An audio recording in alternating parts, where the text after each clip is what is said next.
ஒரு 4 ஃப்ளீட்ஸ் மட்டும் வர மாதிரி பஃப் கட் பண்ண போகிறேன். நீங்கள் ஃப்ளீட்ஸ் அதிகமாக வேணும் அப்படின்னா 5 இன்ச் வரைக்கும் கூட நீங்கள் எக்ஸ்ட்ரா மார்க் பண்ணிக்கலாம். ஸோ நான் வந்து 2 இன்ச் மட்டும் எக்ஸ்ட்ரா மார்க் பண்ணுறேன்.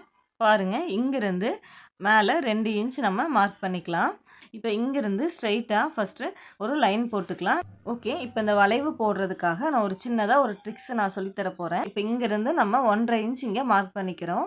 அதே மாதிரி இந்த இடத்துல இருந்து இங்கே 3 இன்ச் மார்க் பண்ணிக்கலாம். ஓகே, கீழேருந்து அந்த சென்ட்ரு பாயிண்ட்டு.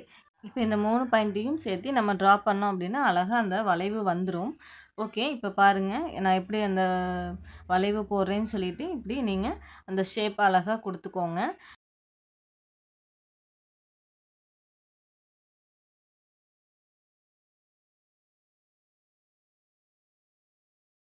பஃப் ஸ்லீவுக்கு நம்ம ஈஸியாக அந்த 3 பாயிண்ட்ஸை மட்டும் நம்ம வச்சுட்டு அழகாக அந்த வளைவு போட்டுடலாம்.